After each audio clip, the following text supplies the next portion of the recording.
The rich and the powerful. Let's get into it.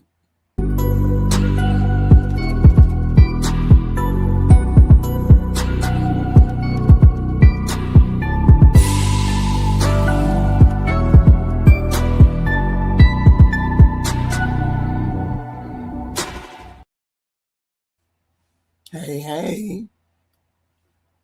As y'all can tell, my voice is going away again. I always lose my voice.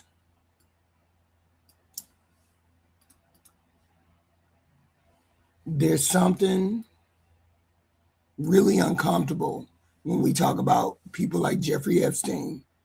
It's the idea that predators are poor people, when a lot of predators are actually people who have means, who have money. Okay? Just because you're poor doesn't mean you're the only one that's criminally minded on this planet.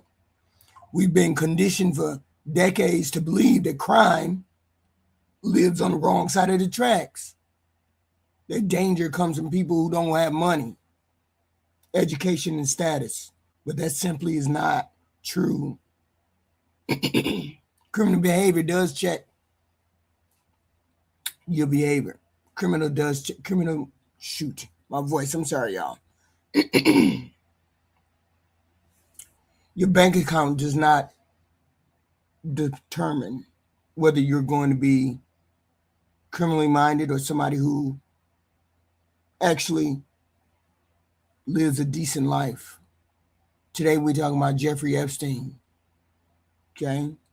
Mental illness runs rampant in rich families too.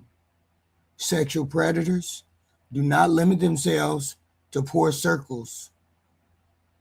In fact, sometimes the most insulated predators are the ones surrounded by wealth, money, and prestige. And when we talk about somebody like Jeffrey Epstein, we're not talking about one man. We're talking about a system that allowed a man like that to feel comfortable. And that is the part that people need to understand if they want to make sense of how this could have happened for so long and why it continues to happen. If you want to understand why a man like Jeffrey Epstein might have felt above the law, you have to start with the power. Not just money, but power that comes from proximity to powerful people. When you're photographed with presidents and royalty and billionaires, scientists, media figures, that does not go without some kind of toll. It tells the world that you belong there. It sends a signal that you are legitimate. And this is why I think this man got away with the stuff that he got away with for so long. And it tells you personally that you're protected. I mean, you have to look at Jeffrey Epstein. Look at his life. All right. I don't have no volume on this. I just have to look. Okay.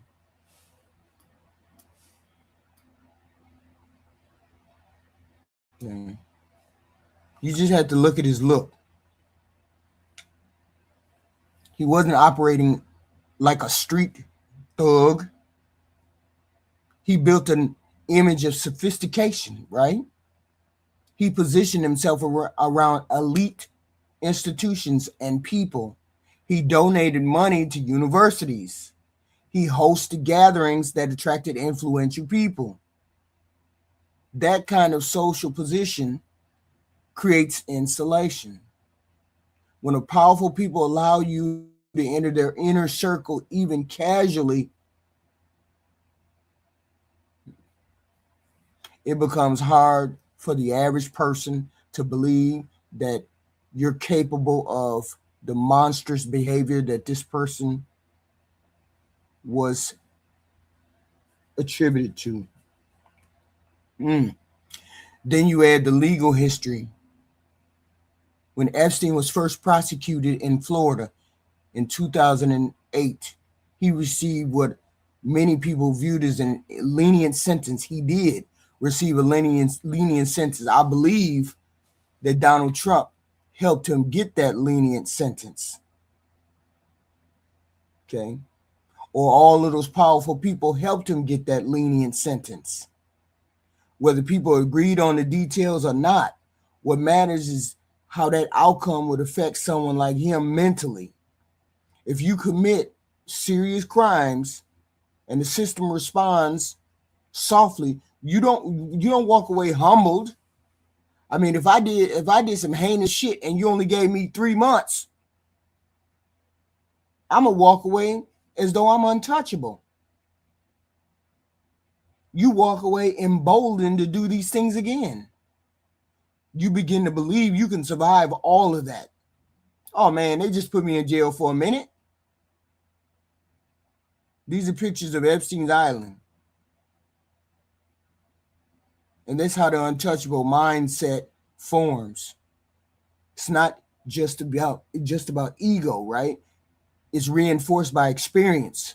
If you survive consequences once, you start believing you can survive them again and again, because you got good, powerful friends. If prosecutors cut deals for you, if institutions look away, if powerful friends do not distance themselves, which they didn't, he still had good friends, the message becomes very clear. You are insulated. How does a person amass that kind of wealth,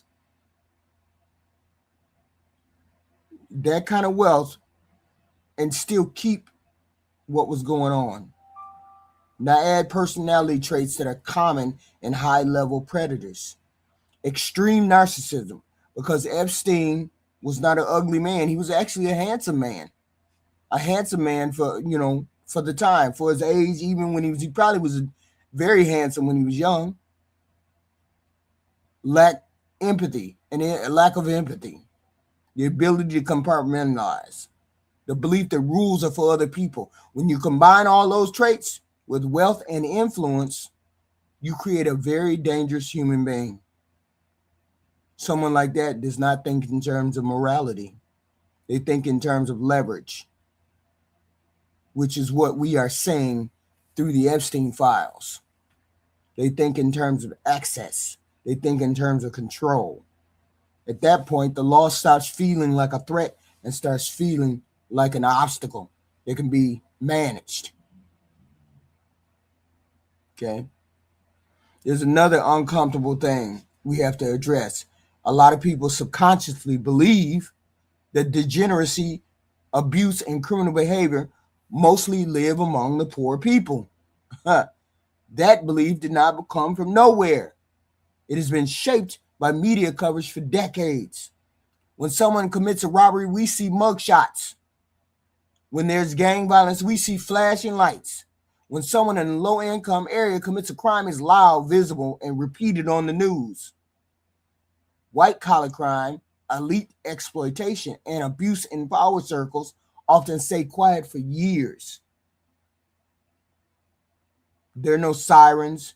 There are no public arrests at first. There are lawyers, settlements, non-disclosure agreements, and quiet negotiations. So the public sees street crime constantly and elite crime rarely, which creates the illusion that one is more common than the other. But that is not reality. It's a visibility bias. There's also something called respectability shield. Society has been trained to equate wealth with discipline and success with character. We see that playing out with our president. Just because you got money don't mean you're a decent human being. Okay.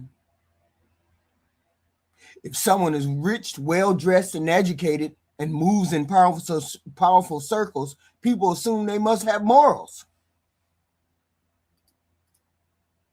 They assume that. That assumption is dangerous.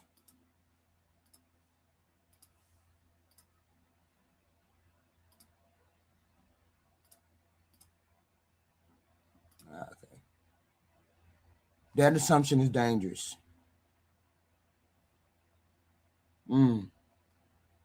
Jeffrey Epstein. Power actually amplifies destructive behavior because there are fewer immediate consequences. A wealthy predator can hire attorneys. They can intimidate victims with legal threats. They can settle quickly. They can manipulate narratives. A poor offender often cannot do these things. So the outcome looks different, even if the pathology is just as serious. It's also psychologically easier for people to believe that danger exists somewhere else. This is what we see being played out in our society today. All of those buzzwords that this administration loves to throw around: illegal, deadly, criminal, rapist, blah, blah, blah. All of that in people's minds is associated with the poor, black and brown only. And this right here, sitting on the screen, was worse than anything that could have came down the pike.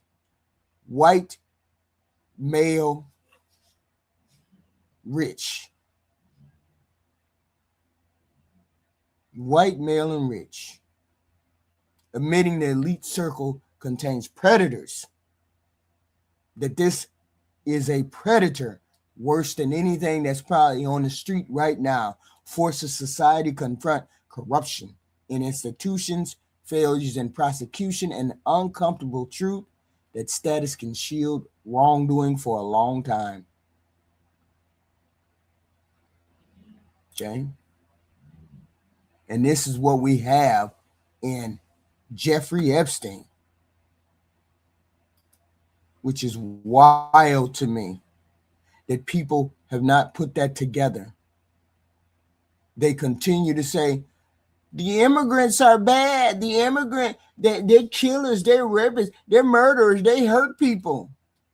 Here, we got one right here. We got one right here. Let's start with the Epstein talking about himself.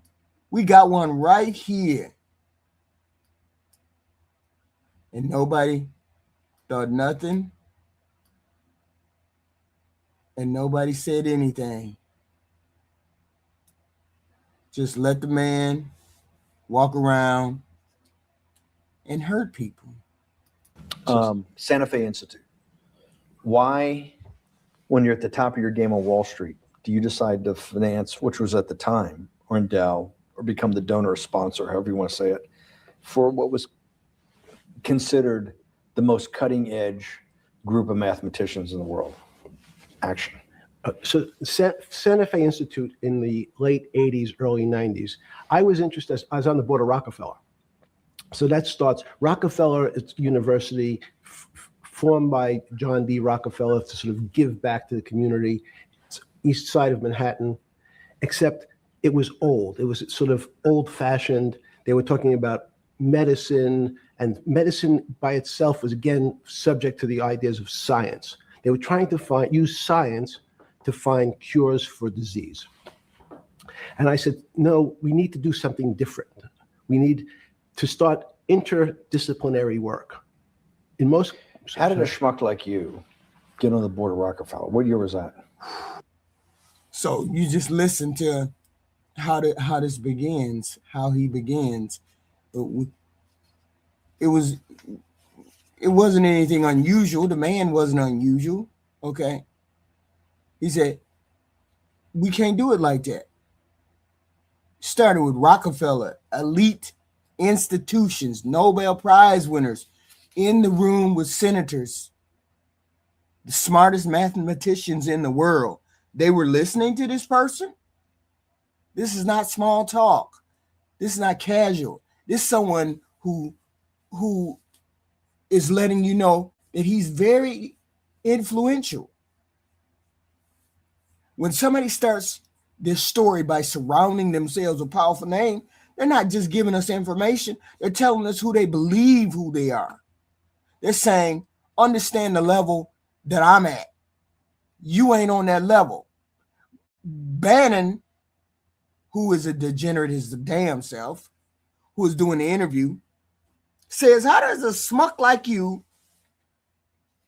get into these circles? Get to the point where you're talking to people like that? Because he gave people what they wanted. He gave them permission to be the asshole, the degenerate. He gave people permission to do their dirtiest in closed doors. Okay? Regular people don't act like this. Regular people start with how I feel, what I did, where I went, blah, blah, blah. This person started with, I was dealing with Rockefeller people. I was dealing with mathematicians. See, the privilege comes off him just so very, very easy. And I wonder how he got that. Just give me approximate. You joined the Trilateral I Commission. think it might be. And we'll be able to show we'll pull down the chart of where your name was, but just give me roughly when it was. I think it could be 90. I don't remember. Okay. Let's say early 90s. Yes. When you got on the Trilateral Commission and had the first, do you remember where the first meeting was? It was in Tokyo. In Tokyo. And at what hotel? I would like to say the Hilton, but it's probably not. And it's a 3-day, 4-day? Give me some 3-day event. And walk me through the whole thing. Speeches. It starts with a dinner. Just walk me through it. It was boring. You couldn't possibly think it was boring. It's bullshit. It was boring. You had to be stars in your eyes. No. Did you fly over privately? Yes, but it wasn't my plane. So it didn't count? No. Wow. He just said that being in rooms with rich people were boring. Think about that. Most people would, Bannon, of course, being who he is, he would have stars in his eyes, he said. Jeffrey Epstein said, hell no, I ain't no stars in my eyes. I belong there, goddammit. I belong in that room with them people. Most people would be overwhelmed by that situation. Being invited to speak, being invited to an important conference like that. Even if they try to act cool, you'd hear some energy, you'd hear some excitement behind it. But calling it boring, something different, it says nothing impresses me. That's a subtle flex. But then again, we're talking about an older Jeffrey Epstein. We're talking about an older Jeffrey Epstein that is covered, that is cared for. I mean, it's a subtle flex. It is. That's saying, without raising their voice, that I'm not moved by this level of power. And when someone isn't moved by rooms like that, it tells you they don't see themselves outside of it. They see themselves as above it or equal to it. And that's a very specific mindset that most of us never get to. You and I might walk into a powerful room and feel small for a second. We might want to go hide and see who's looking at us, or go in the corner and see if anybody's saying anything about our shoes, our dress, our whatever. That word boring tells you he never feels small. That's important because people didn't let him feel small. He was this rich, or he wasn't rich all the time, but he probably wasn't born rich, but he sure got up there, didn't he? Let's keep going. Because you really don't need to have a big conversation with this guy. Because you know you can look at him and tell what he is. You say, no, we don't know. We don't know how the thing we designed actually came up with that answer. That's pretty strange. They take the same neural net now and they put it in front of a video game. No learning, nothing. They said to the computer, they say, sit in front of your video game and learn how to play. It seems the computer learns better than any human in history, faster than any human in history, beats any human in history. But when you ask the designer, how did it do it? No one knows. It just did it. So that's the first little touch of things that we already have gotten to a place where we don't understand it, and we built it. On Sunday afternoon, September 14th, 2008, where were you? Sorry? It was the night they put Lehman Brothers in bankruptcy in London. I was in jail. Seriously. Yes. So the financial crisis of 2008 happened when you were in jail? Yes. Oh, this is going to be so amazing. This is going to be so amazing. I take it you didn't have your Wall Street Journal dropped off to you in the morning, your Financial Times. No. How did you hear about because I want I forgot about this, but yes. I'm trying to get this is going to be amazing. Let's go back and do that again. Sunday afternoon, because I want to find out about people, the geniuses understanding the complexity of the financial system. Because I think the best example we have is the financial crisis, the crash of 2008.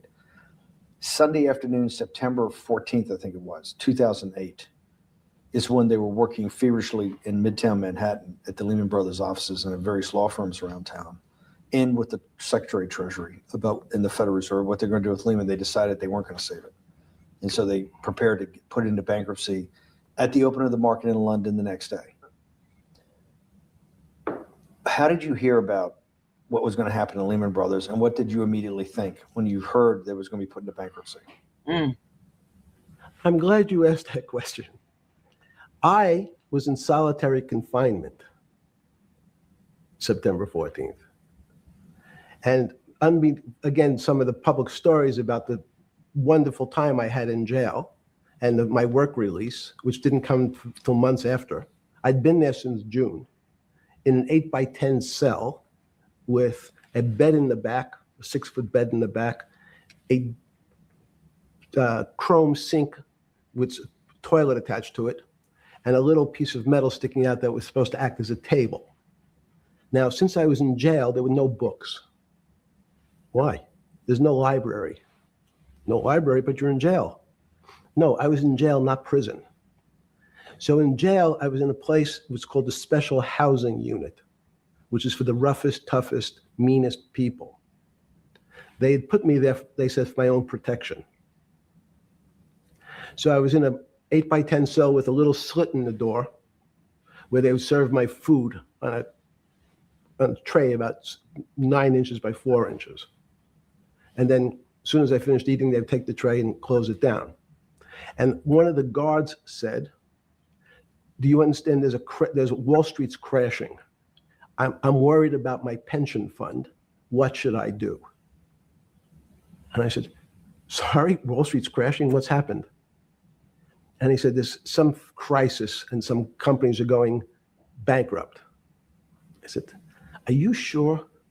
And he said, yeah, it's all over the papers. We're all terrified. We're going to lose our life savings because we have either a 401k or our pension funds. We don't know anything about money. Mr. Epstein, can you tell us, like, what's going on? Am I going to be able to afford my children's education? Am I going to be bankrupt like this company called Lehman Brothers? And there's another company in the front page today called Bear Stearns. See, now he's describing solitary confinement. A metal bed, a sink. See, that's two different types of jail. There's the prison and then there's jail. Jail is where you go if you have less than a 365-day sentence. Prison is if you go and you have more than the 365-day sentence. Jail and prison, two different things. Okay, and a lot of people think they're the same thing, but they're not. So, and he had a small bed, sink, metal tray, and a slot in the door. And listen to how steady, listen to how cool he describes that situation. Most people would be rattled about that. But this person, if you know this person's background and you know the person's since beginning, they've been a rascal in the world. Very, very much manipulative in the world. You will know that he was used to getting in situations where he had to think on his feet and get out of, and he had to accept a lot of things that he had to go along with, even if they were good or bad. But he was used to being able to slip and slide. You see how steady his voice is. No cracking of it, no sense of humiliation. He sounds he's very clinical when he's talking about it. Most people, when they talk about being locked up in jail, even in the later years, you can hear something in their voice. You can hear it. That shit bothered me. I went to jail one time for 3 hours. And I was like, hell no. 3 hours. Even though I had been to jail before that, it was just this one time when I knew I wasn't guilty that really pissed me off. It's very much weighted when you go to jail or prison. I've never been to prison though. I mean, here it sounds temporary to him, like a chapter he already closed. It don't even faze him anymore. He's privileged. Okay. This tells you something. It tells you he never got affected by going to jail, going to prison. He never felt reduced by it. Even in jail, he sounds like he never even had a problem with it. Sometimes people stop doing crime when they realize there's real consequences to what they do. But he never even stopped. Even now, sitting in that chair, he's privileged. He's insulated. When someone believes their identity and status survives some kind of moment, the moment doesn't hurt them. They just keep rolling. He gonna keep rolling, this type of human being. It's the privilege. Even though I wonder what kind of person he was in real life. I mean, what kind of person was he, really? Event in your life is taking place, of which one, every important person in the world would be seeking your opinion. Number two would be a once in a lifetime opportunity to apply your craft. Number three, it would be a once in a lifetime opportunity to make money if you were smart, and obviously you're smart. You're telling me here, truthfully, that it never hit you at all of how you'd ended up in a place where you had to make a collect phone call from a jail cell that was 6x9 with a steel bed and your food being passed in through a slot. The question you want to ask is, who was the other call to? Okay. Who was the other call to? The other call was to my friend at JP Morgan, who was then, I didn't know it at the time, trying to buy Bear Stearns.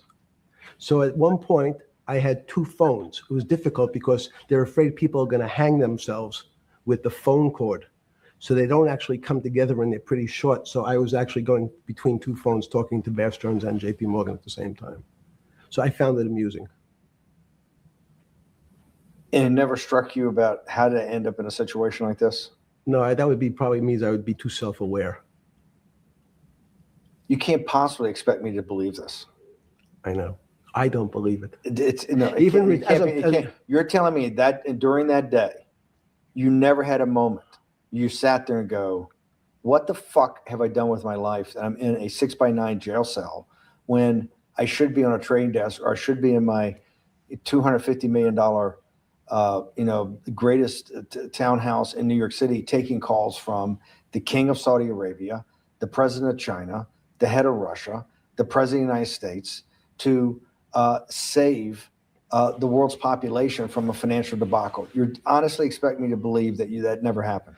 You're suggesting I was somewhat depressed, and how could this happen to me? I'm not saying depressed. I'm saying a moment of awareness of how could I get myself into this situation? No, I would just say how strange that this happens. It's strange. I'm wearing a jumpsuit and flip-flops. What color was the jumpsuit? Brown. Brown jumpsuit. Yes.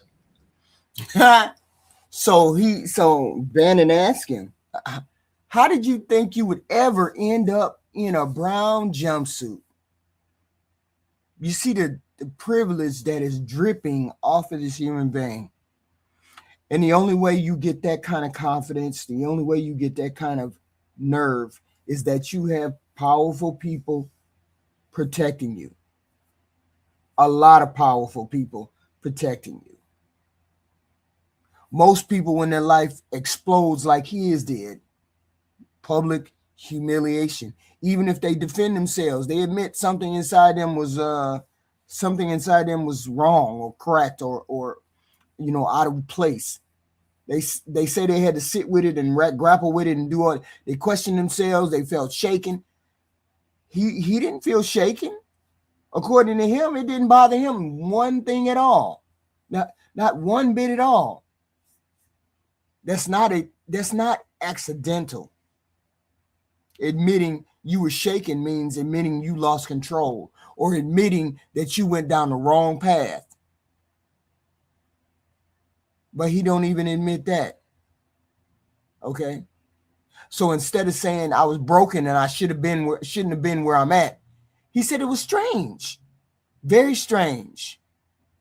That's privilege. That's self-protection. That's someone guarding their internal story.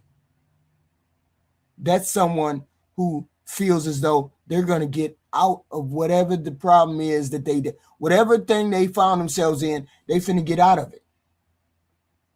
That's the way he comes across. Let's keep going. I think that's like Woody Allen said. It's you can't beat the bank. So I try to pick my spots. George Soros picked his spot when the pound collapsed. This would have been a great money-making opportunity that passed me by when I was in jail, but that's not how I think. In the run-up to that, in the spring of 2008, that's when Bear Stearns got in problems, I think, in the spring of 2008, and they decided to bail it out. Did the Bear Stearns guys talk to you for advice at that time when the big crisis in Bear Stearns? No, but see, again, unbeknownst to most people, and it's easy to blame people for the financial crisis, like you'd blame someone for giving your father the drink before he had his heart attack.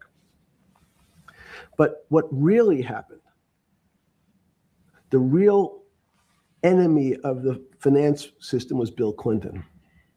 And if you ask me what and who caused the financial crisis, I would tell you it was Bill Clinton. Because of what Bob Rubin and he did to deregulate the financial system? No. Because as of the last time we had our 60-minute interview, you talked to me about home ownership. And you asked me whether everyone should own a home. And I told you, no, it's too risky. So the financial collapse of 2008 is because of hardworking African Americans, Hispanics, and whites who wanted to have a ownership stake in the society that all rests on their shoulders. They're the culprits. No, not at all. Okay, then I didn't say they were the culprits. I was pretty clear it was Bill Clinton. Okay. And why was it Bill Clinton? Because Bill Clinton wanted to get votes from those people. And he sold them the idea that instead of renting in a house, and historically the values of houses have gone up, and he said, you guys in these local communities who haven't been able to afford a house before, I'm going to show you a way. I'm going to give you a way because I'm sure I'll get your vote that you can own a house because I want your vote. So what we're going to do is I'm going to let you buy a house, Mr. Bannon, when you're right on the border, maybe, or not even on the border. Your credit is not good. Okay, let's be honest. And it's not my fault. It's not Bill Clinton's fault. But if whatever happens, at the moment your credit score or whatever it is, your credit's not good. Now, normally, you come to me and want to borrow money. I'm a bank. And I say, I'm sorry, Mr. Bannon, I can't lend you money because your credit score is not up to where it needs to be. Hopefully, if you work harder and clean up some of your problems, it will be. But no, what I say to you is I'm going to figure out a way to lend you, not give you. I'm going to lend you money anyway, though you don't have a good credit score. And don't worry, I'm going to get rid of the term that you don't have bad credit. Bad credit sounds pejorative. You don't want to be a person. Sounds judgmental. Yes, sounds judgmental.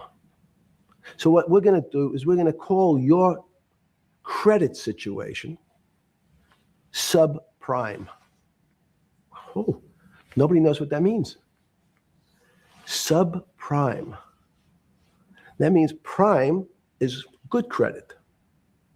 Subprime is not good credit, less than good credit. So we'll call it something that people really won't follow. And we'll tell you what, we're going to have people lend you money, though you are a subprime borrower, and I will figure out some government agencies to guarantee your loan, though I don't think you're a good risk. So the banks say, no, no, no, we don't want, initially, the bank said, sorry, this is too risky, Mr. President, for us. We're in the business of managing risk. It's not our money. It's the hard-working people's money sitting in our bank. We can't lend to people whose credit is not prime. You're asking us to lend to people who are subprime. And he says, here's the key, if you don't, Mr. Bannon, I'm going to make sure the Justice Department charges you with discriminatory lending because you refuse to lend to my subprimers. In business terms, you should never lend to.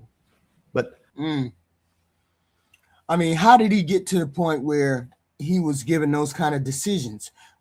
And he was a regular, ordinary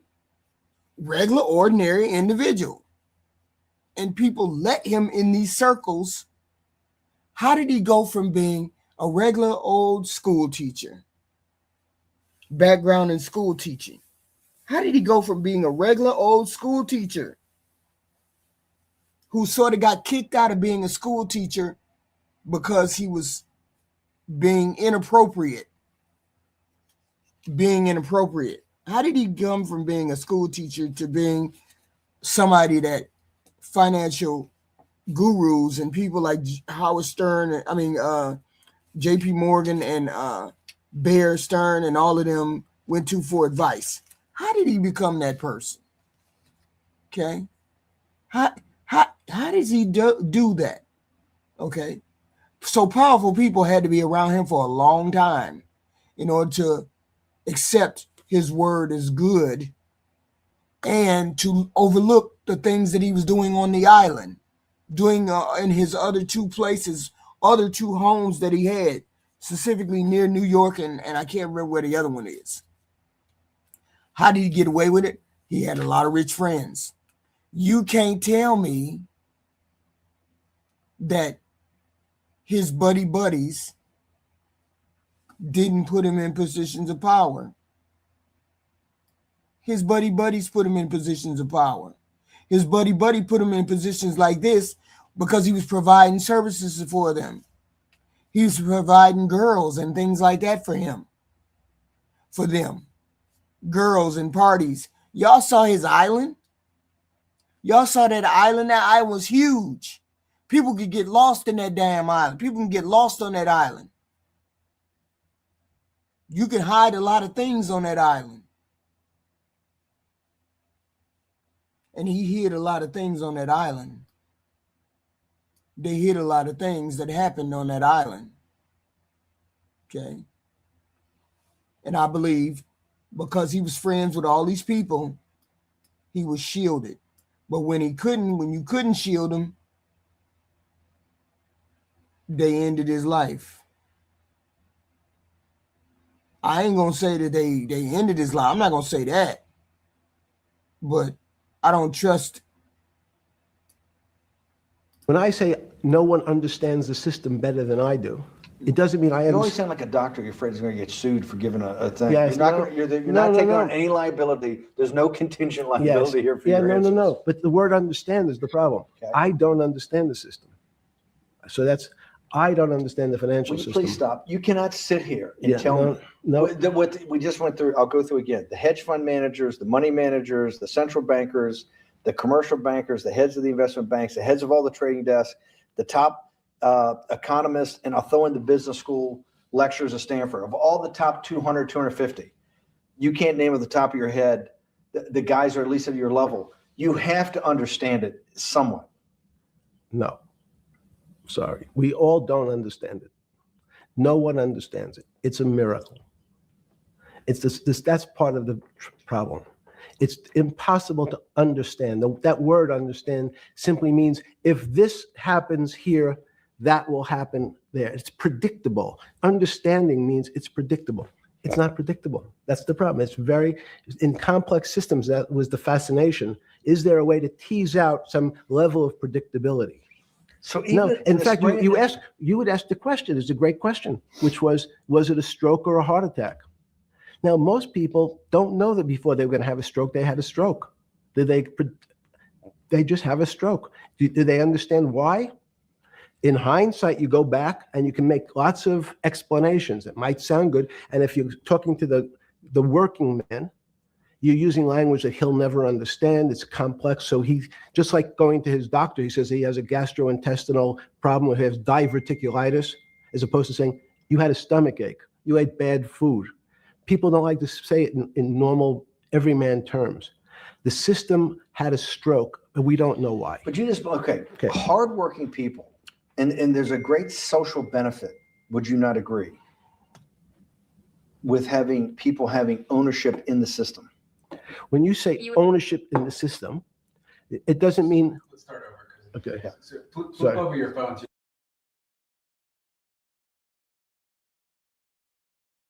That said trustee spelled wrong. So did I find it amazing that I was there? That's a Not amazing. I don't want to say it was not funny. Oh, I thought it was. I wasn't funny. Right. But not amazing. No, it was incredible. Incredible in what way? Incredible, like, how do I do this to myself? No. It's as incredible as me sitting here in this house. They're both just two sides of the coin. That's how I think about it. That my life today is incredible. Do you consider yourself a stoic? No. I consider myself a hermit. Stoics are not very happy.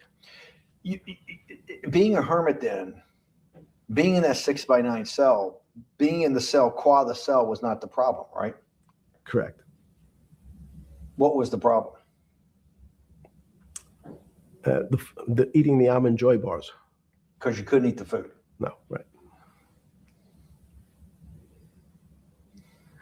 But remember, my life is. Did that ever strike you that I can't eat the food because somebody might have done something to it? I got to live off an almond joy bar, one a day or two a day or whatever. How many ever sneak in a day? No sneaking in. Your one almond joy bar, it did not hit you at some time? How the fuck did I do this? No. Let's go back to the spring of 2008. Were you so wrapped up in your personal issues? Wait a minute. He's saying that he said he was in danger even when he was in jail. He was in danger because he couldn't eat the regular food. He said that was the problem. You ate one almond joy a day. Is the implication is that you ate one almond joy a day because you couldn't trust the food, so you had to eat candy bar. So you were already in trouble. People already hated you and wanted to close you to keep you quiet. I wonder what keep you quiet about what? Because people keep saying he committed suicide in the jail. That's becoming more and more suspect. But he only ate one almond joy in jail because he couldn't trust the food. That's interesting. Okay. Time you were not spending enough time on the financial markets, or were you deeply involved in the financial markets like you normally were? No, I was involved. And you so we're saying that the smartest guy in the room didn't see it coming. No, of course The not. bankruptcy of Bear Stearns, you just thought was a Bear Stearns problem. You didn't see it as systemic. I know you keep harping on it, but it's not. Because you're a mathematician and understands systems. It seems that anybody that understands that they had a systemic problem, you would at least be the first on the early search radar. If you're not going to see it, then I'm really afraid, because that means that I always assume there's at least a set of guys out there that have some sort of sense that something's not right. Imagine the guy who has a stroke or had the heart attack. When you ask him, did you feel funny the day before? He's going to tell you, yeah, I didn't feel right. Something was off. I didn't feel right. I had my stomach was right. I felt a little dizzy. I felt a little weak. But if you asked him the day before, do you think you're going to have a heart attack tomorrow? He'd say, no, I just feel a little weak. I'm a little dizzy. My stomach hurts. So these systems, and that's the issue of complexity. What complexity says is that, in fact, everything seems to go along, and people have seen it. One of the great examples of complex systems is sand dunes. In fact, the sand keeps building up. People have seen some, and all of a sudden, one more sand drop, and all the sand starts running down the hills. That's the way I see the financial markets. When you funded Santa Fe in the early 90s or late 80s? I believe it was early 90s. I can get back to you. But early 90s, Santa Fe was funded for the study of complexity theory. It was math. So let's back up. So why did I buy a ranch in New Mexico in 1993? So that gives you some sense. So I would have funded it in 1990. Los Alamos, which was the high energy lab up in New Mexico, was losing all its scientists. And Los Alamos, it was where Oppenheimer and where a lot of the nuclear weapons program, the bomb. That's where the Manhattan Project. Manhattan Project was as Los Alamos, and you bought your property out in New Mexico to be near that? Yes, because the scientists were they cut the funding for high energy physics. But the people who worked in Los Alamos would still be in the Santa Fe area. They cut that because this was the Cold War dividend, right? I don't remember exactly why. It was because, again, people thought that physics and high energy physics really wasn't that important. Because that was about nuclear weapons. No, it was because they decided, which may be not right. This was the same time that Murray Gell-Mann came up with the term quark, Q-U-A-R-K. He picked it out of an old poem, the word quark. But it was mysterious. So they were starting to understand in the 90s that our world of the physics world, there was things that were just unexplainable. They called it strange things. You gave it a name. You gave it some characteristics. You called it had charm, was one of the terms. It had a charm. It had a flavor. It had a color. But no one, Mr. Bannon, understood what it was. Just like the financial system. And you wanted to investigate that? I wanted to see if we could build tools so others smarter than me could help investigate it. And that was the beginning of your concept of the Santa Fe Institute? Yes. And Santa Fe Institute was founded to do study in this type of... Can these areas of strange things be described by some form of mathematics? So that's what I'm trying to get at. The foundational thought, the organizing principle of Santa Fe in the high physics lab at Los Alamos, right, which had been the headquarters of Manhattan and the Trinity Project, right, the bomb. Yes. So you're talking about the elite, the high priest of physics. Of physics. Yes, sir. Which high priest of physics, some subset of that is also mathematics. Yes, they're both similar. Project out. One of the tools you want to do is to make sure that in this complex system, the finance system, I'm doing a lot of this for philanthropy and a lot for the good of mankind, but also to be able to understand this complex system, the most complex outside of maybe our body, of the financial world. Yes. Did they create tools, or were you smarter in than the mid-aughts 15 years later than you had been then because of work that was done at Santa Fe? No, it was great. But in fact, most of my philanthropy in the area of, can you describe things that appear to be unexplainable by mathematics? And can you fund people who have new ideas? And unfortunately, when someone thinks they've been able to, there was a man, Stuart Kaufman, when they think I figured out how to be able to predict the unpredictable, what appears to other people to be unpredictable.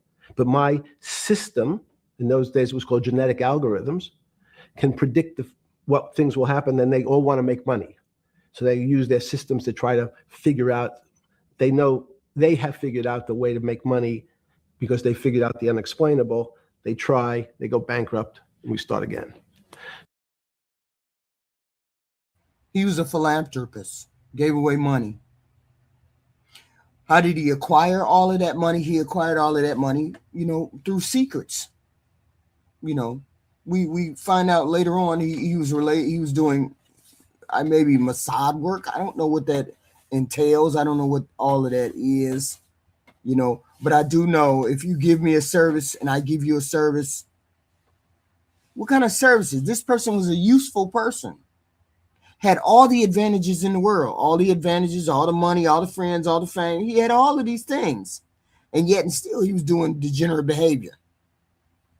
He was providing that service on the island. And a lot of people, I'm assuming the island is big enough. The island looks big enough where you can do other things besides hit the bedroom. Because you don't have to hit the bedroom. That's the only thing. That's not the only thing that was on the island. Okay. There were the other things on that island. And people went to that island to do other things, not necessarily just have sex. So with a cold view, what I've come to realize is that the attempt to mathematize, formularize, or what in your prior work, to understand what really is, in today's world, still unexplainable, is impossible. They're miracles.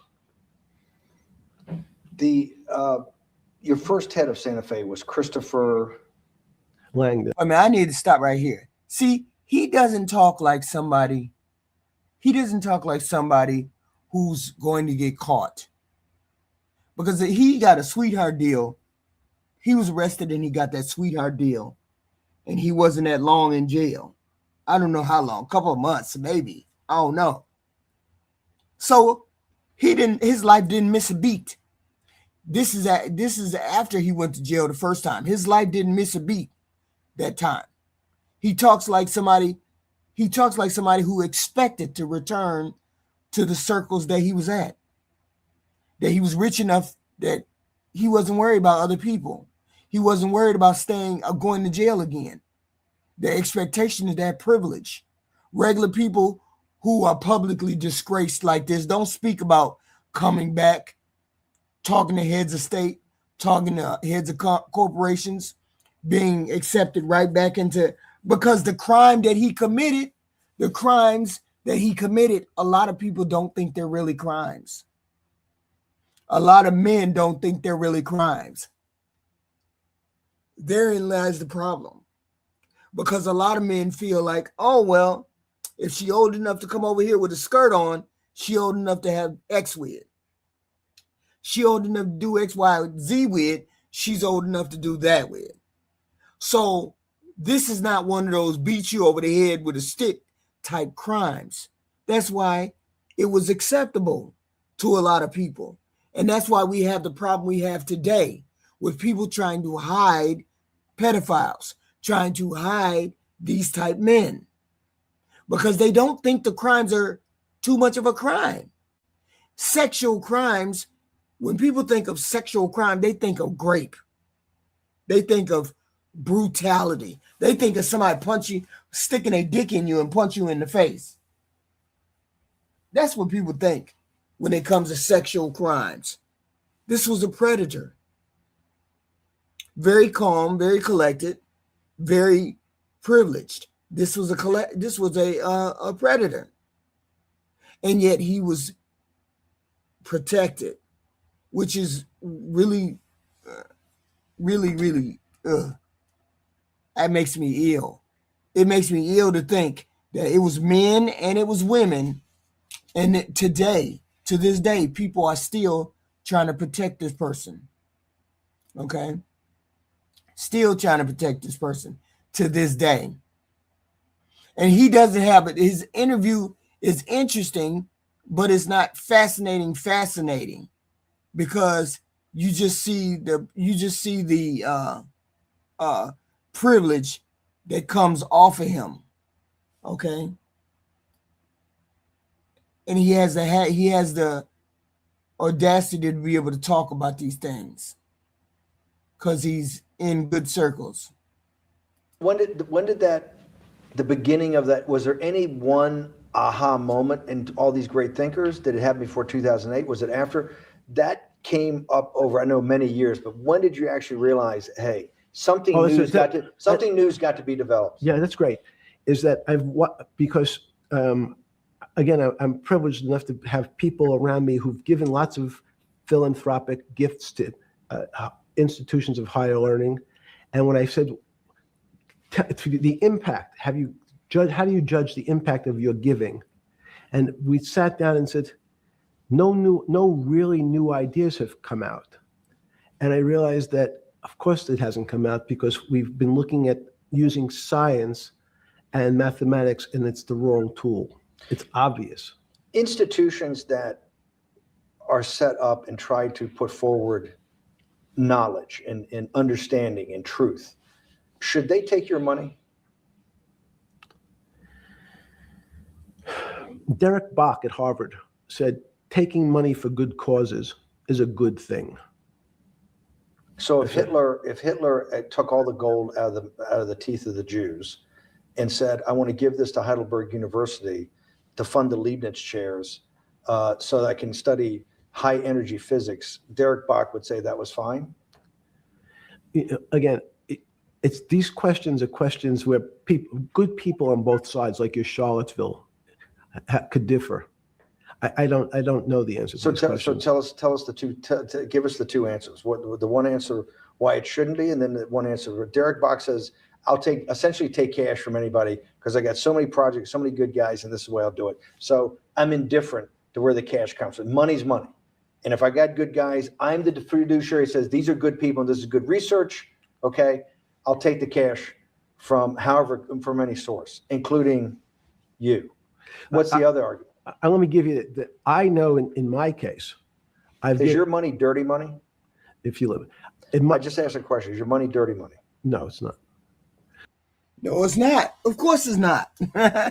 Of course it's not dirty money, because he doesn't think of himself as he doesn't think of what he's doing as criminal minded. Money buys moral confusion for a lot of people. Moral confusion. If you donate enough, if you fund enough, you give away enough, you provide things powerful institutions and people want, access, introductions, resources, it creates that hesitation around cutting you off. Of course, they're not gonna cut him off. He ain't got no dirty money. He ain't no black or brown person coming with money in a paper bag. Hell no, he ain't that type person. He got that privilege. This is how privilege sustains itself. It's not just about wealth, it's usefulness to other wealthy people. And he was useful to other wealthy people. When someone becomes useful to powerful men because he was providing sex, then you might not want to say that, but he was providing other things, I'm assuming, information, I'm assuming, access, I'm assuming. When you provide all of those things, when you provide that access and whatnot, when you provide introductions, when they move in, when you move in elite male circles that protect their own, that creates a shield. So his money wasn't dirty. According to him, his money wasn't dirty. He wasn't a bad human being. According to him, he wasn't bad. And even to this day, people don't think of him as don't think of the things he did as a bad thing. They actually excuse it. You actually see people, well, it wasn't that bad. He could have hung around with him. That's why people are willing to dismiss what this person, the people that were around him did. That's why people are getting excused for the things that they participated in. They don't sever ties. People don't sever ties with people who are benefiting them. And this man was benefiting these rich people. That's wild. So, in fact, why is it not dirty money? Because I earned it, a heart. But you earned it. I earned it legally. We went back to this before. You earned Yes. it. You earned it advising the worst people in the world, right? That do enormous bad things, and just to make more money. So, instead of asking me the question, should you take the money? Because I think it's a legitimate question. You think it's a legitimate question? Yes, no Why? question.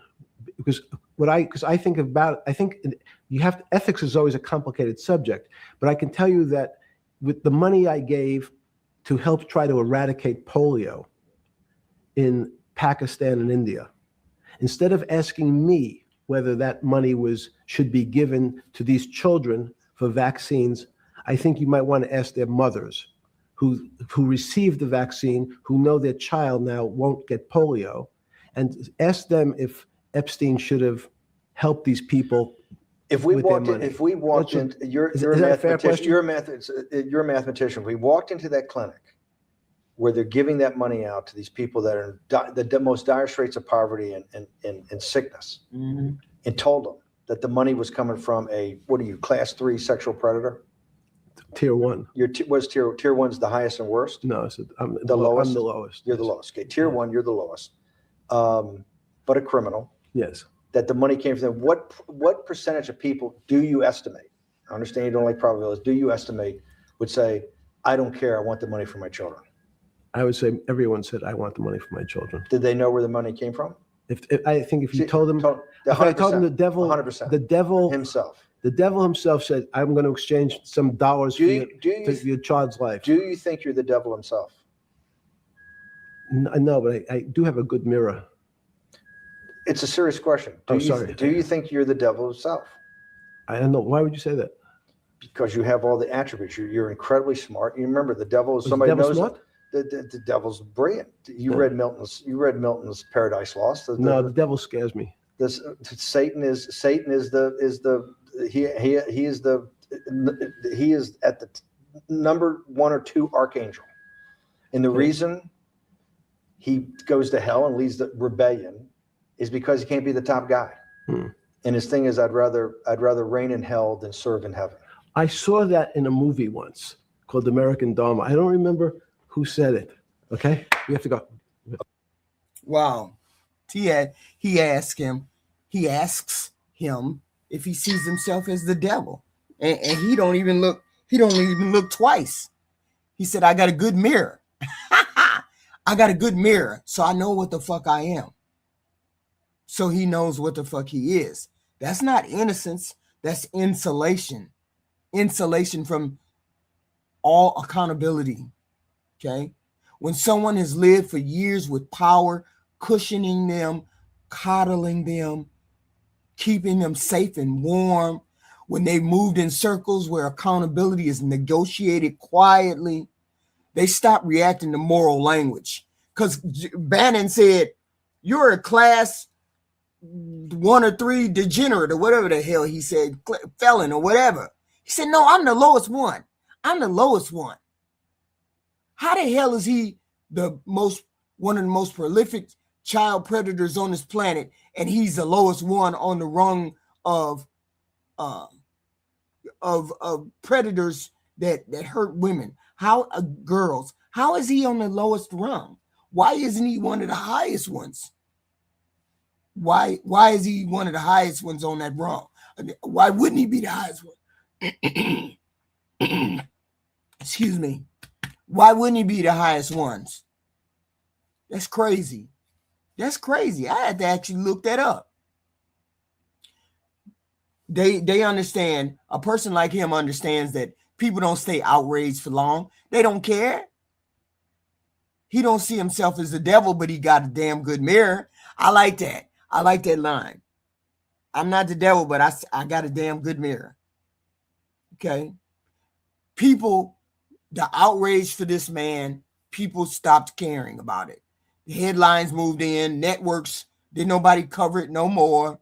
It's such a big deal. But don't nobody, they steal. Rich men still are covering up for rich men who did degenerate behavior. And that's why this interview is very heavy. It's not how he talks, it's what allowed him to talk this way for so goddamn long. It's who allowed him to be what he was for so goddamn long. Money, access, elite male networks, white male networks, not black male networks, white male networks, institutional hesitation, the value he provided in these circles. So privilege wasn't loud, it was calm.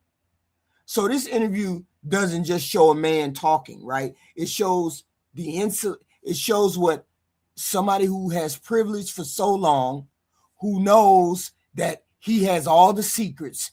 He had to eat almond candy bars in jail because he couldn't trust the food because they would have killed him.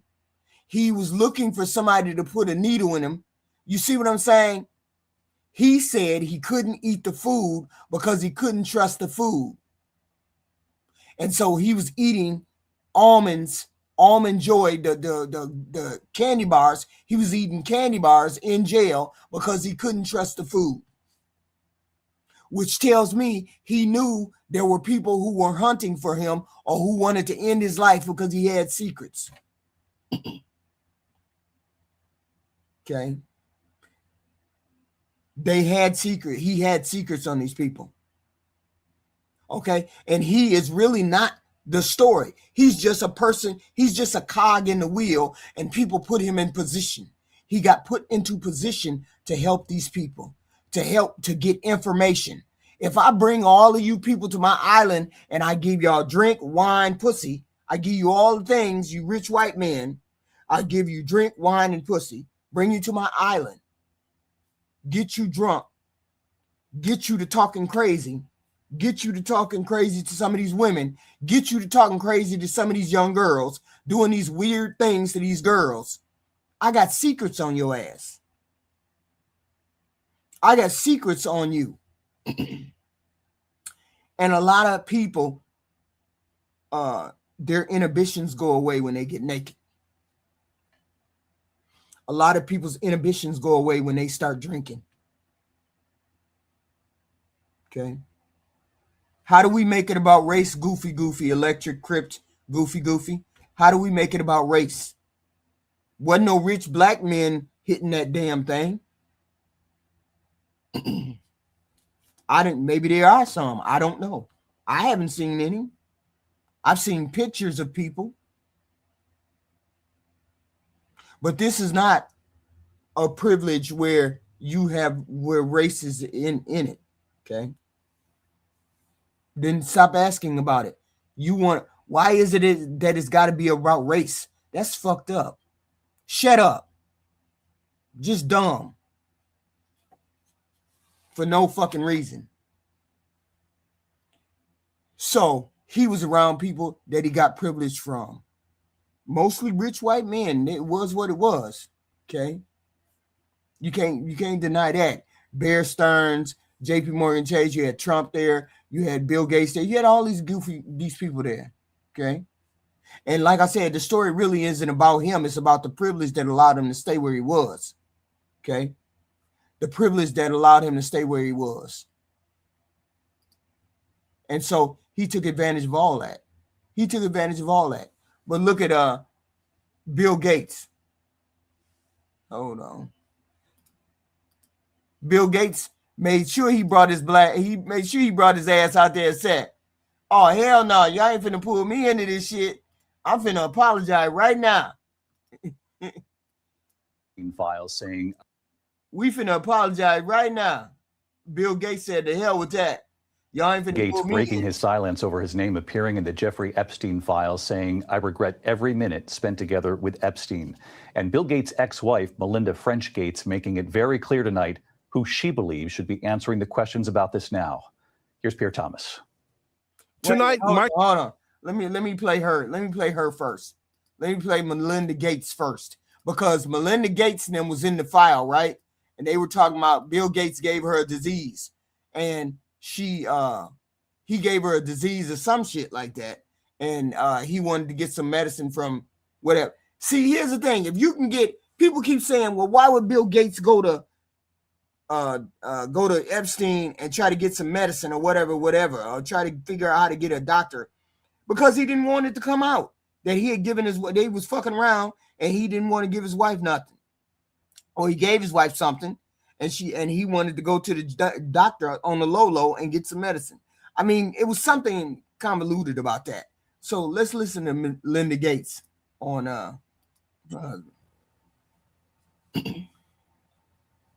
I think we're having a reckoning as a society, right?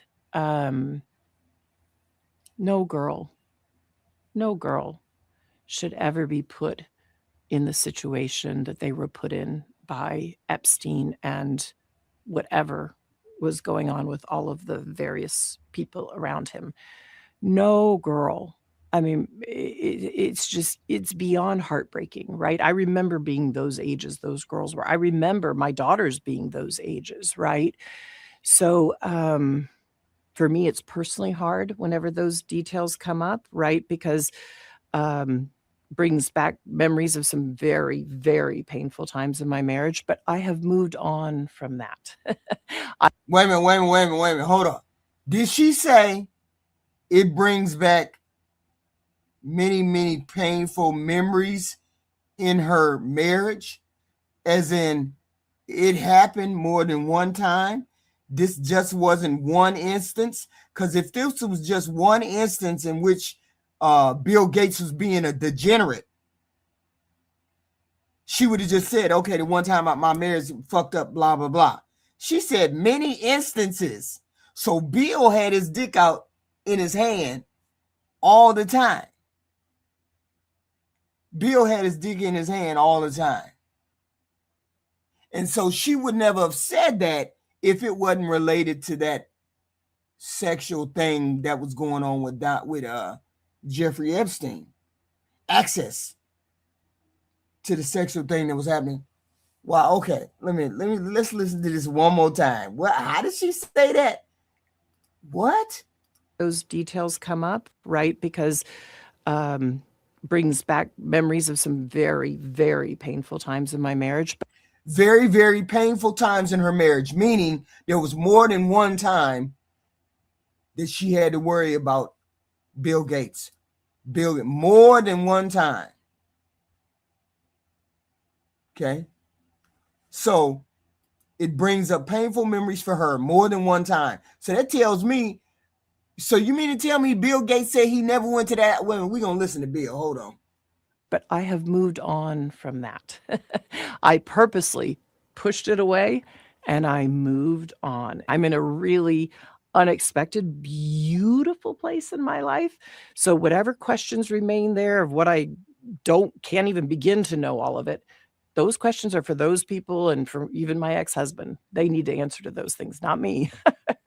Well, and I am so happy to be away from all the muck. Oh, okay. So Bill Gates was out there. But my understanding is, did he say he never went to the island? Or what did Bill Gates say? Let's see. What did Bill Gates say? He never went to the island? Or he did go to the island? What happened? Over his name appearing in the Jeffrey Epstein files, saying, "I regret every minute spent together with Epstein." And Bill Gates' ex-wife, Melinda French Gates, making it very clear tonight who she believes should be answering the questions about this now. Here's Pierre Thomas. Tonight, Microsoft founder Bill Gates apologizing for his association with sex offender Jeffrey Epstein, saying he regrets every minute they spent together. I was foolish to spend time with him. I was one of many people who regret ever knowing him.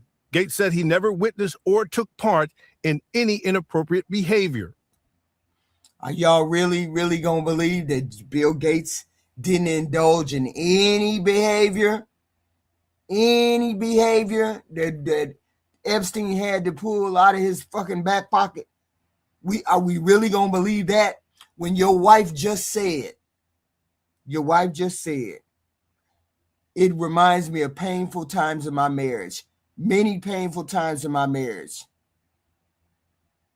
And he didn't indulge. Why are you apologizing if you didn't indulge in anything with Jeffrey Epstein? That should have been the first thing out your mouth. I'm not apologizing for something I didn't do. I ain't had nothing to do with Jeffrey Epstein. That would be my first thought. Like right now. If somebody said, "Hey, HQ, you went to Epstein Islands and blah blah blah," I'd be like, "But I ain't do nothing with no girls. I ain't finna lie. I ain't finna apologize for none of this shit." But that ain't what Bill Gates is saying. He insists his relationship with Epstein was focused on raising money for global health. Every minute I spent with him, I regret and I apologize that I did that. Tonight, his ex-wife, Melinda French Gates, says this all brings back memories of, quote, very, very painful times in her marriage. Why did I know that was going to be the quote? Why did I know that was going to be the quote? Because that right there says your ass indulged in some things and your wife knew about it. And you got her an STD, a very painful. You gave her an STD. You gave her an STD and she had to get medicine from one of Epstein's friend doctors. That's what that means. Whatever questions remain there of what I can't even begin to know all of it, those questions are for those people and for even my ex-husband. They need to answer to those things, not me. Well, and I am so happy to be away from. Man, what a moon pie face she got. A very moon pie face. All the muck. The Justice Department's release of more than 3 million pages of documents making headlines around the world. In London tonight, new questions for the royal family as these pictures emerge of the former Prince Andrew kneeling over a young woman on the floor. Good morning, Your Majesty. Will the royal family help the Epstein investigation? Do you have a message for Epstein's victims, Your Majesty? Overnight, moving van spotted in Windsor as Andrew, now stripped by King Charles of his royal titles, is banished from his home at the Royal Lodge. Damn, that's fucked up. You mean to tell me y'all didn't know your uncle, Uncle Andrew, was a degenerate? You didn't know that? Now you his brother. You're his older brother. And you the younger brother. Andrew is in the middle. Neither one of y'all knew what your brother was doing. Now y'all want to distance yourself. Why y'all didn't insulate him a little bit more before? I know y'all not finna cut him all the way the hell off. I know y'all ain't. What's going on? His public efforts to distance himself from Epstein, unsuccessful. Do I regret the fact that he has quite obviously conducted himself in a manner unbecoming? Yes. unbecoming. He was a sex offender. Yeah, I'm sorry, I'm being polite in the sense that he was a sex offender. Andrew now lives. And you can't tell me that you didn't know. Just like Trump can't say that he didn't know. Trump is right along with those same guys. They all on the same level. They all knew what he was doing. They all indulged in what he was doing. Now everybody want to deny. I don't know nothing about it. I ain't do jack shit. Y'all all knew what was going on, and y'all all knew y'all indulged in it. I'm a single guy, even if I'm a married guy, and you invite me to your island, and I go to your island, and I got women all around, beautiful women here and there and everywhere. You know full well, as a male that's privileged like these were, that you gonna indulge in it. Because otherwise you wouldn't have never been on that island in the first place. You never would have met a human being like that in the first place. Because I can be as degenerate as I want to. If I'm not in those circles, I ain't going to meet those people. Those men were invited into those circles. So those men knew what he was doing, indulged in what they were doing. You don't have to be on paper. Don't nobody have to be on paper to make the leap from you being friends with them, being on the plane with them, talking to them, partying with them. We don't need to have a line, specific line, step by step, saying that you were in on the bullshit like everybody else. We know you in the bullshit like everybody else. We can't nobody prove it, but we can make the leap. We can make the leap. Most people can make the leap. Freaky white people on the island. Okay, that's it. That's all. Trump was never on the island. Sure he wasn't. Of course he wasn't. For people like you, he wasn't on the island. Zombies don't believe he was on the island. Most of us can make the leap. Most of us see the pictures. Most of us see the partying. Most of us see him indulging with women. Most of us seeing them take pictures together. Most of them saying all of this. Oh, people like you don't believe, can't make the leap. I get it. Some of y'all can't make the leap. I get all of that too. I get that too. I mean, some of y'all just, y'all can't make the leap. It is what it is. Living at his brother the king's privately owned Sandringham estate. There are so many powerful men caught up in this sordid story. Bill Gates apologizing and saying he regrets every minute he spent with Epstein. And his ex-wife, Melinda French Gates, saying that she's just happy to be far away from all of it. David? Pierre Thomas in Washington. Pierre, thank you. But listen, let me remove that. Let me put this one. Oh shit. Hold on. Let me put this back up here. But see, a lot of fallout is happening. It's a lot of fallout to this. Okay. Listen to Aaron.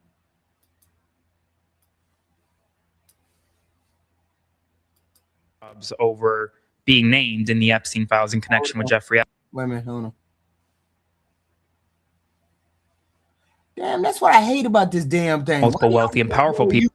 It goes silent when you redo everything. We have some major news right now. The fallout from the Epstein files is getting started as multiple people have been fired. Multiple wealthy and powerful people have been fired or lost their jobs over being named in the Epstein files in connection with Jeffrey Epstein. The first is Peter Attia. He's a health and wellness influencer of sorts. He was hired previously by CBS News and Barry Weiss to be part of their new contributor class. Well, according to the Wrap, that offer is now going to be rescinded. Why? Because he was talking directly with Jeffrey Epstein, making some very crude and lewd remarks.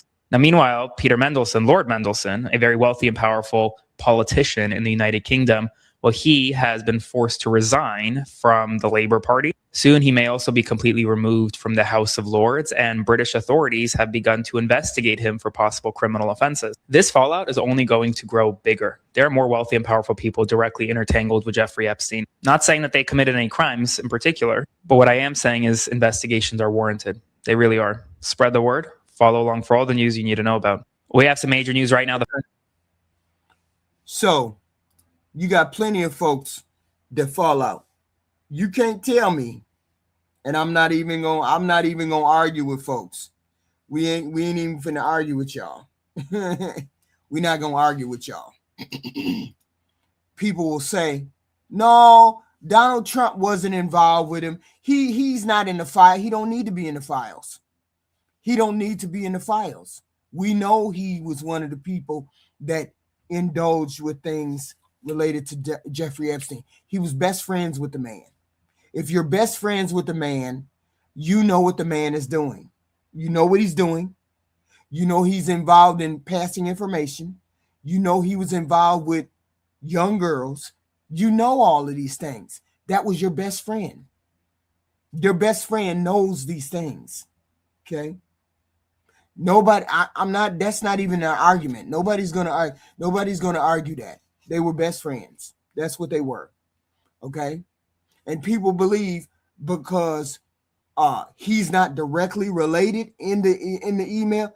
No, he doesn't need to be in what's his name? What we just said, Bill Gates. Bill Gates ain't all over the emails neither.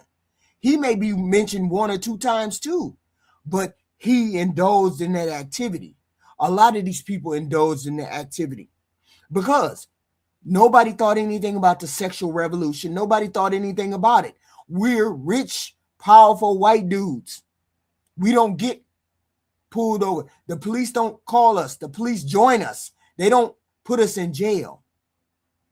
And Donald Trump has such a big ego. He has that kind of ego that he was involved with it too. We can make that leap. So if we can make that leap, most people can make the leap. Only goofies who don't want to make the leap can't make the leap. And it's psychologically easier for people to believe that danger only exists in dirty, trashy neighborhoods. It's easy to believe that a threat like him come from a broken home, a black home, a brown home, and instead of somebody sitting on a jet wearing $1,000 shoes. Admitting that the elite circles have predators in it, you forced to confront. There's corruption everywhere. People like Trump commit stuff against the law all the time. Trump right now is committing stuff against the law right now. But people refuse to believe that he is, but he is. But it's okay. I'm not here to convince you of that. I'm here to convince you that just because you black and brown or you're poor, that you commit crime. All of these rich people commit crime too. They just don't get caught because other rich people are covering for them. Just like all these rich people are covering for all these people. I can't wait for the testimony with Bill Clinton and Hillary Clinton to come out. I can't wait. I can't wait. Tell all the secrets. Bill Clinton and Hillary Clinton want to testify in public. They want to testify in public. Hillary is going first, and then Bill is going after her. They both want to testify in public. Okay. And I hope they get to testify in public because we want to hear what they got to say. We want to hear who was involved with it. Okay. But they're not going to let them testify in public because they know that they would implicate Bill Clinton. Implicate Donald Trump. They just would. Okay. Because he was there too. We don't need the pictures or the emails or anything else. We understand that he was there. Okay. And it's a part of this mental illness too. And mental illness does not jump over the rich community. It happens there too. Personality disorder, compulsive behavior, addiction, narcissistic traits, predatory sexual behavior exist in every economic background. The difference is the wealthy people have access to privacy more than poor people do. That's why you don't hear of it more, but they probably do it just as much as regular ordinary citizens. They can hide, they can relocate, they can get an island, they can buy an island, they can fly people to the island. There ain't no way that Donald Trump didn't know. There's no way he didn't know. There's no way he didn't say something. He was a part of it. That's all I'm saying. I don't know what. A black bear got quite the. Okay. We have some big news. Okay.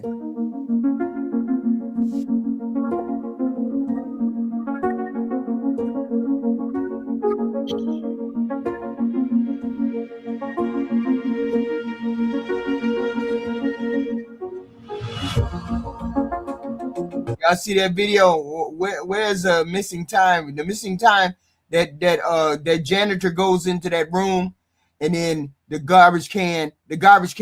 She's taken in the room with her, and then the garbage can. A little while later, the video shows the garbage can sitting outside.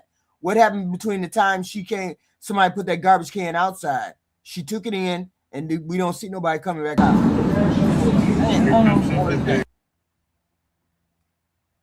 Here we go.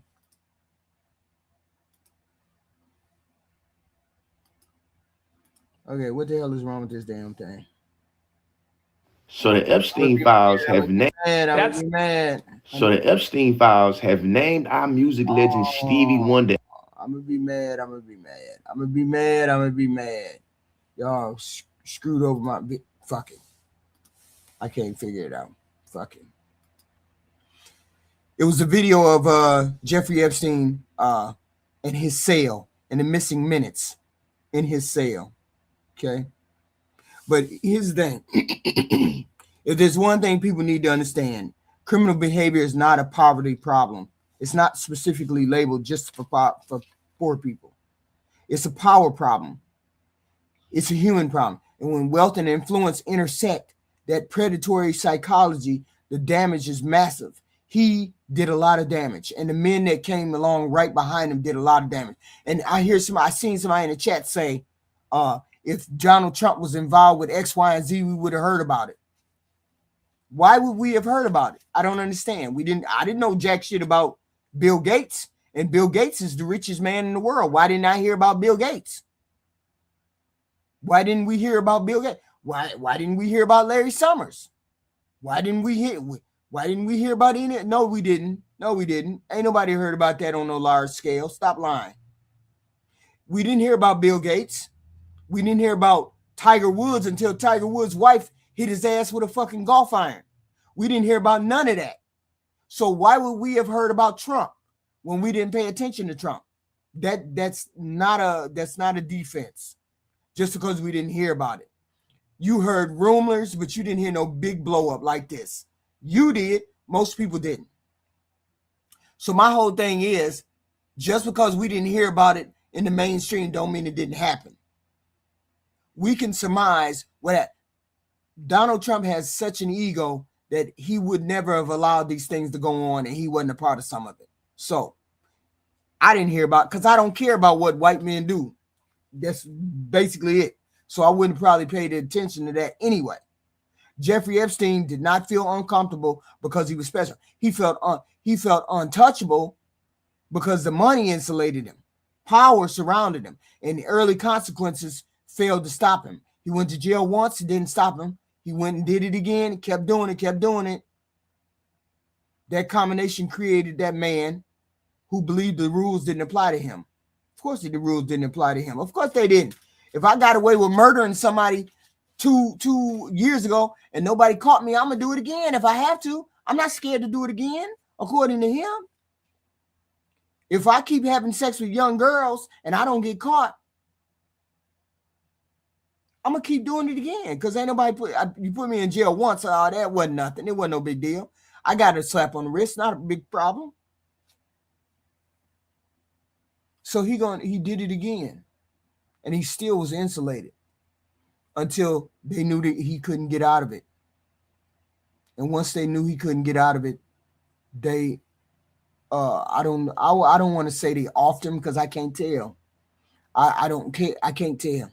I don't care what white men do. Of course I can't. I don't care what they do. If y'all don't care what they do, I don't care what they do. You all allowed it. If you knew about it and you allowed it to happen, that's how it is. I don't have no power to stop nobody like that. Predators exist everywhere. They really can form and become real good at what they do because of the money. The money insulates them. The only difference is how long they're allowed to operate before somebody forces that accountability on them. It took a while, because he's an old man in these videos. He's about 55 in his videos. So he was allowed to do all those crimes long time ago. And like I said, Trump can say he didn't know, but he knew. Just like everybody else, y'all knew. People say, I know. Of course, if y'all knew, then he knew. He was his best friend. He was one of his best friends. So he knew. And the conversation people should be having is, how do we have these people, how do we make these people take accountability for what they did, for hiding these predators? Because they had money. You hid the predators in plain sight. So this is where we at. We're at this crisis where we have one of the most richest or powerful men in the world being accused of being a pedo, being accused of dealing, or the most richest man in the world, of course, being accused of being pedo. Okay. Donald Trump being accused of being a pedo. All of these things. We at that point. The point is, everybody got to start taking accountability for the things that they do. Epstein was just a part of it. This is still people that are walking around that did this, and it's still a fallout for it. People are losing their jobs, quitting their jobs, doing all this kind of thing. So we're gonna see how far this goes. Okay, we're gonna see how far this goes, because I believe that Trump built his own hellhole. He built his own hellhole, and he's going straight down the tubes, because he did this to himself. But we will see. You all hit the like, share, and subscribe. Please hit the all notifications so you will be warned when content comes out. We're going to be doing short form videos, 15-minute videos. We're going to start doing the bulk of those. And very rarely, over on Sundays, we're going to have the lives, 2-hour lives, because that's kind of tasking on the body. And the short 15-minute videos are better. Reactionary videos. Okay. Please hit the like, share, and subscribe. And whenever a notification comes up, please indulge in the video for the engagement. I appreciate it. Hit the like, share, and subscribe. And we have content like this every day. Please and thank you. We will be back. Of course, we're going to be back who knows what we coming back for and with. But I appreciate all of you guys for being here. I appreciate it. We definitely will be